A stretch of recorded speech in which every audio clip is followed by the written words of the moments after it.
그가 어떤 사람은 사도로, 어떤 사람은 선지자로, 어떤 사람은 복음 전하는 자로, 어떤 사람은 목사와 교사로 삼으셨으니 이는 성도를 온전하게 하여 봉사일을 하게 하며 그리스도의 몸을 세우려 하심이라. 아멘. 이 본문의 말씀은 이제 우리 예수님께서 이제 죽으시고 또 부활하셔서 승천하심으로 그래서 교회를 이렇게 세우시는 그와 같은 일을 하셨다 하시면서 교회를 세우실 때 여러 이제 직분을 교회에 이렇게 세우실 때 사도, 선지자, 그리고 복음 전하는 자, 그리고 목사와 교사로, 목사와 교사로 이렇게 세우셨다. 이것은 이제 교회를 이제 온전케, 성도들을 온전케 하고 그리스도의 몸인 교회를 세우기 위함으로 이와 같은 직분을 하나님이 세우셨고 그와 같이 사람들을 세우셨다는 말씀을 합니다. 특별히 이제 어제는 우리 그리스도의 제사장 되심, 탁월한 구약의 제사장보다 훨씬 더 탁월한 완전한 제사장 되심을 잠깐 말씀을 드린 바가 있습니다. 그와 이제 연관해서 생각을 할 수 있는 부분이 바로 이제 오늘날의 목사는 그러면 어떤 존재냐? 목사에 대해서 성경은 어떤 정체성을 갖도록 이렇게 가르치고 있는가? 여기에 대해서 한번 잠깐 오늘 생각해 보고자 합니다. 목사라는 호칭은 사실은 성경에 많이 안 나와요. 원래가 잠깐 조금 나오는 수준입니다. 목사의 성경의 성경적인 목사의 원어적인 그 단어는 뭐냐면 오늘 본문에 나오는 목자예요. 목자. 여기 보면은 목사와 교사로 이렇게 써 있는데 이것이 이제 포이맨이란 단어로서 양을 치는 그냥 양치 목자라는 의미예요. 그 단어를 우리 주님도 자신을 향해서 나는 선한 목자라. 요한복음 10장에서 자주 예수님이 하신 말씀이죠. 그 단어이죠. 그러니까 양치는 목자와 임무가 아주 비슷하기 때문에 그렇게 우리 주님께서 이제 목자라 이렇게 호칭을 쓰고 사도도 그렇게 사용을 했습니다. 구약 시대의 제사장과 신약 시대의 목사의 차이는 뭐냐? 구약 시대의 제사장은 하나님께 나아가는 일에 있어서 그야말로 절대적인 존재예요. 제사장 없이는 백성이 일반 이스라엘 백성이 하나님께 나아갈 수가 없어요. 일반 백성들은 하나님이 택하신 이스라엘 백성들은 이방인들은 부정하고 이스라엘 백성들은 성민이라고 부르심을 받았지만은 깨끗은 하지만은 거룩하지는 않아요. 근데 거룩하신 하나님 앞에 일반 백성들로 나갔다가는 그냥 죽임을 당해요. 내가 거룩하니 너희도 거룩하라 했지만은 하나님은 지극히 거룩하기 때문에 하나님께 의인이 나아가면 죽일지니라 그랬어요. 그때 의인 중에는 이스라엘 백성들도 포함되어 있어요. 성전에 문지기들을 레위인들이 세워놓고 성전에 담을 이렇게 하얀 담을 구약의 성막으로 말하면 2.25m 정도 되죠. 그러니까 사람이 키를 좀 넘겨서 좀 안 보이도록 한 그와 같은 담으로 쳐져 있는데 그 담에 말하자면 문도 다 문지기가 있는데 그 담으로 넘어오면 무조건 죽이는 거고 또 그 정문을 통해서 들어온 자들도 죽이는 거예요. 거기는 이제 제사장이라든지 또 레위인들만이 그 안에서 이제 제사의 제물을 잡아서 번제단에 드려서 이렇게 하나님께 바치는 거지. 그 용모 외에 그냥 들어오는 사람은 고아간에 다 죽임을 당하게 되어 있습니다. 그래서 제사장은 절대적인 존재죠. 뭐 속죄제, 속건제, 화목제, 번제, 소제 다 제사장의 손길을 통해서 드려지는 거예요. 누구도 그냥 나갈 수가 없어요. 근데 이제 신약 시대에는 구약 시대의 제사장과 같은 그런 존재가 사실은 필요하지 않아요. 그런 중부적인 존재가 필요하지 않습니다. 그냥 모든 그리스도인들이 예수님 안에서 예수를 믿음으로 하나님께 직접 나아가게 돼 있어요. 모든 사람들이 하나님 앞에 직접 예배드리고 직접 기도하고 하나님 앞에 바로 모든 기도가 예수 그리스도 안에 상달되게 되어 있거든요. 우리가 그리스도 안에서 한 형제 자매로서 하나님 앞에 예수님을 통해 가지고 막힘이 없이 지성소로 바로 들어가게 되어 있습니다. 그래서 사도 베드로도 말하기를 우린 다 양 같은 왕 같은 제사장들이다 라고 표현을 하고 있잖아요. 그 말씀 그대로입니다. 모두가 다 제사장이에요. 구약시대에 그와 같은 어떤 제사장의 제도, 절대적으로 필요한 제사장의 제도는 다 폐지가 됐습니다.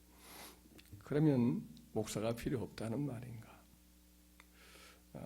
필요 없다면 뭐 주님이 교회에 주시지 않았겠죠.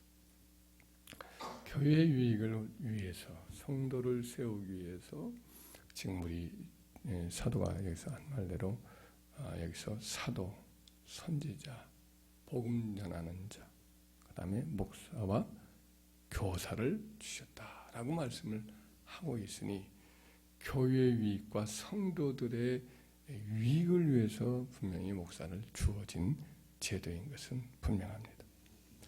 그러면 어떤 존재인가? 제사장과 같이 구약의 제사장처럼 아예 없으면 뭐 하나님께 나아갈 수도 없는 존재는 아닌데 그러면 어떤 존재냐? 그러면 이것을 적절한 표현이 이제 고린도 후서 1장 23절 24절이라 생각이 돼요. 그건 뭐냐면 사도조차도 신앙을 돕는 자예요. 하나님의 백성을 신앙을 돕는 자로 하나님 주셨다. 내가 내 목숨을 걸고 하나님을 불러 증언하시게 하노니 내가 다시 고린도에 가지 아니한 것은 너희를 아끼려 함이라. 우리가 너희 믿음을 주관하려는 것이 아니요 오직 너희 기쁨을 돕는 자가 되려 함이니 이는 너희가 믿음에 섰습니다. 사도 바울이 복음을 전하였기 때문에 이제 믿음의 씨앗을 뿌려서 그들로 하여금 신앙을 갖게 하는 일을 했지만은 그러나 어디까지나 나는 씨를 뿌렸고 아볼로는 물을 주었으되 자라나게 하시는 이는 하나님이시니라. 아무리 씨 뿌려도 자라나게 안 하면 그냥 헛수고니까 결국은 하나님이 하시는 것이다 라고 사도가 말씀을 하잖아요.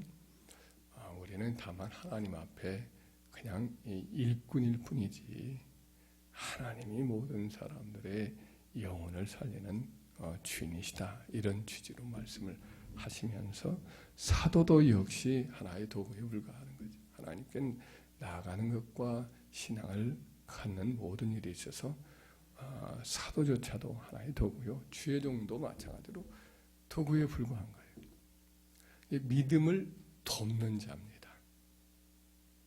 그러니까 분명히 하나님께 나아가는 것이나 구원을 얻는 일이나 하나님과 교제하는 일에 있어서 절대적으로 필요한 존재는 아니지만 똑같이 하나님께 나아가게 되어 있으니까 예수님만이 절대적으로 필요해요. 그러나 그 믿음을 돕는 일에 있어서 목사에게 주신 직분은 돕는 일이다 라는 것을 말씀을 하고 있습니다. 운동 경기로 말한다면 여러 가지 용어들을 쓰고 있어요. 감독이라는 표현도 쓰고 있는데 목회자도 감독으로 표현을 하기도 하고 장로로 표현을 하기도 하고 여기서 말씀처럼 목자로 표현하기도 하고 또 하나님의 동역자로 표현을 하기도 하고 여러 모양으로 주의 영을 표현을 하죠. 적절한 표현 중에 하나가 그냥 코치다. 운동선수 중에 이제 역할 중에 코치라는 역할이 있잖아요. 분명히 선수는 아닙니다. 선수는 아닌데 그렇다고 선수들과 늘 관련을 맺죠. 이렇게 하라 저렇게 하라 훈련도 시켜주고 밖에서 막 격려도 막 해주고 또 잘하고 있으면 막 이렇게 칭찬도 이렇게 선수 교체를 했을 때 막 칭찬도 해주고 쉬게 만들고 이렇게 하잖아요. 코치, 감독 뭐 이와 같은 역할을 해주는 것과 비슷합니다. 그래서 사도 바울이 이제 세운 디모데라든지 주의 종들에게 썼던 말씀을 이렇게 보면 사도들과 같이 이제 사도들은 또 목사들과 달리 유일무이한 점이 있어요. 그분들은 바로 예수님을 직접 보았고 부활의 주님을 만나고 부탁을 받았고 그래서 우리 예수님의 말씀을 그들은 증언할 책임이 있어요. 그래서 그들은 하나의 초대교회의 기초와 같은 역할을 하는 점은 분명한 점입니다. 그 점은 우리 목사들과 사도들하고 또 아주 굉장히 근본적인 차이가 있어요. 우리는 부탁을 받아서 사도들의 뒤를 이어서 그분들이 전달한 그 복음을 계승해서 전할 뿐이지 우리가 그것을 뭐 창안하거나 새로운 계시를 받으면 이건 사도적 전승을 어긋난 자로서 그래서 이제 성경적이지 못한 자들이 되죠. 이단이 되고 사이비가 되죠. 우리들은 어디까지나 사도들이 전해준 그 증언의 바탕에서 하나님의 말씀을 성도들이 받고 전하고 이 터 위에 세울 수 있도록 신앙이 세워질 수 있도록 돕는 역할을 하는 거죠. 그래서 사도는 이제 자신을 유모라고 표현했는데 적절한 표현이 이제 사도도 유모로 역할로서 초대교회 때 일했는데 주의종들이 다 일종의 유모 적절한 표현은 어머니죠. 그러니까 이런 표현을 합니다. 우리는 그리스도의 사도로서 마땅히 권위를 주장할 수 있으나 도리어 너희 가운데서 유순한 자가 되어서 유모가 자기 자녀를 기름과 같이 하였으니 우리가 이같이 너희를 사모하여 하나님의 복음뿐 아니라 우리의 목숨까지도 너희에게 주기를 기뻐하면 너희가 우리의 사랑하는 자 됨이라. 여기서 이제 유모는 자기 자녀를 기른다고 했으니까 어머니지. 어머니가 자식을 기르듯 아기를 기르듯이 사도가 이제 데살로니가 교회를 그렇게 길렀다 이런 표현을 하고 있는데 목사가 하는 일들이 바로 이와 동일한 마음을 가지고 성도들의 영혼을 길러가고 세워가는 일을 하는 것이죠. 그래서 목회자는 참 성도들의 영혼을 위해서 눈물로 기도하고 희생하고 헌신하는 것이 반드시 있기 마련이고 그를 통해서 이제 성도들은 신앙의 용기를 얻고 힘을 얻고 이렇게 잘 세워져 가는 거죠. 그래서 이제 어떻게 가르치냐면 사도가 이제 목사들에게 죄종들에게 성도들이 가질 태도에 대해서 사실은 많이 가르치고 있습니다. 그것이 신앙에 유익하고 신앙의 성장에 대해서 매우 중요한 요소이기 때문에 여러 모양으로 말씀합니다. 이제 순종하고 또 복종해라 이런 말씀을 합니다. 히브리서 13장 17절 사도와 말하기를 너희를 인도하는 자들에게 순종하고 복종해라. 그들은 너희 영혼을 위해서 경성하기를 깨어 기도하기를 자신들이 청산할 자들인 것처럼 하느니라. 돈 계산을 할 때 대신 돈을 내고 빚 계산을 하는 것처럼 그렇게 하는 자같이 하느니라. 그들로 하여금 즐거움으로 이것을 하게 하고 근심으로 하게 하지 말라. 그렇지 않으면 너희에게 유익이 없느니라. 그래서 비록 하나님 앞에 각자 나아가지만은 코치들이기도 하고 믿음에 있어서 감독이기도 하고 본을 보이기도 하고 하는 그와 같은 존재가 바로 목사이기 때문에 그들에게 복종하고 순종하는 것이 유익이다 이런 말씀을 합니다. 또 가장 귀히 여겨라 이런 말씀도 합니다. 데살로니가 전서 5장 12절 13절에 형제들아 우리가 너희에게 구하노니 너희 가운데서 수고하고 주 안에서도 이를 다스리며, 다스린다는 말은 또 주의종들이 다스리는 일, 교회를 해요. 이게 장로의 직분 중에 이제 치리하는 의미가 있어요. 그리고 우리 장로님은 치리 장로라고 해요. 치리를 하고 이렇게 살피고 또 섬기는 일을 하지만 치리 장로라 표현을 합니다.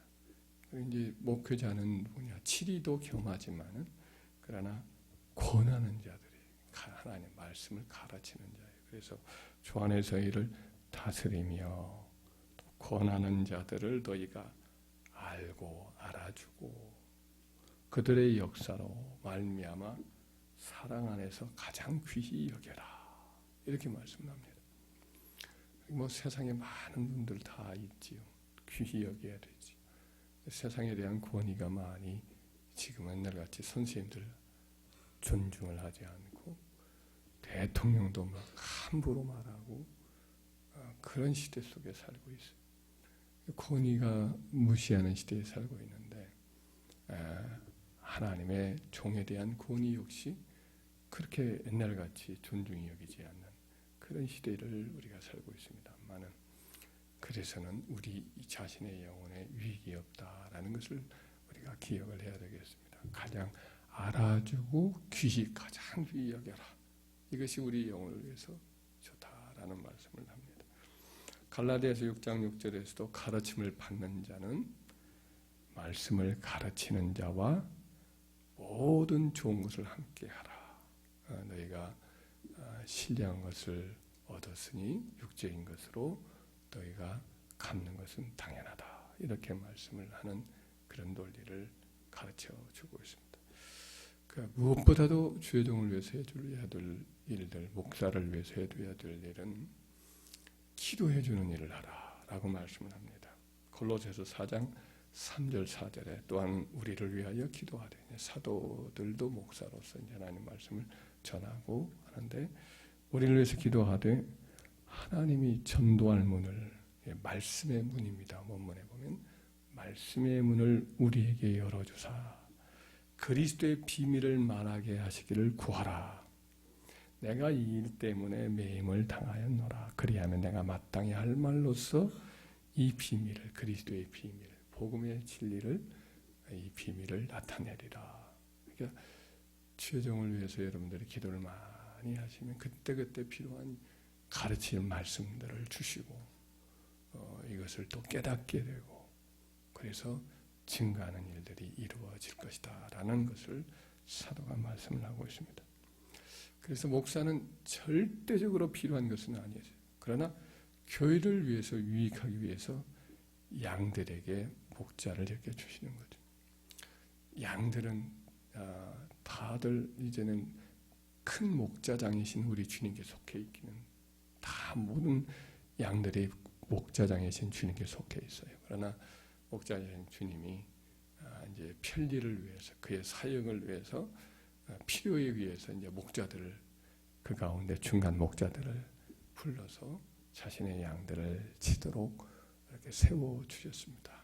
목자이신 목자장이신 우리 주님께 교회 정도는 당연히 목숨을 바쳐서 충성을, 사명을 갖고 있지요. 주님의 양들이지 자기 양은 절대 아닙니다. 그래서 충성하는 것도, 양들을 섬기는 것도 사랑으로 하지만은 결국은 우리 주님 앞에 부름받은 일에 충성하기 위해서 그 일을 또한 해야 되겠죠. 그런 점에서 하여튼 여러분들이 어제 제사장에 대해신 우리 주님과에 대해서 좀 살펴보았습니다만, 그런 점에서 차이가 있지만 또 유사한 점도 있다. 오늘 말씀했던 말씀 기억하면서 여러분에게 주신 선물이에요. 목회자도 교회도 다 선물인데 이를 잘 누리고 또 활용하고 또 소중히 잘 여러분들이 여겨서 신앙의 큰 유익을 얻고 하나님께 영광 돌리는 은혜가 있기를 주의 이름으로 축원합니다.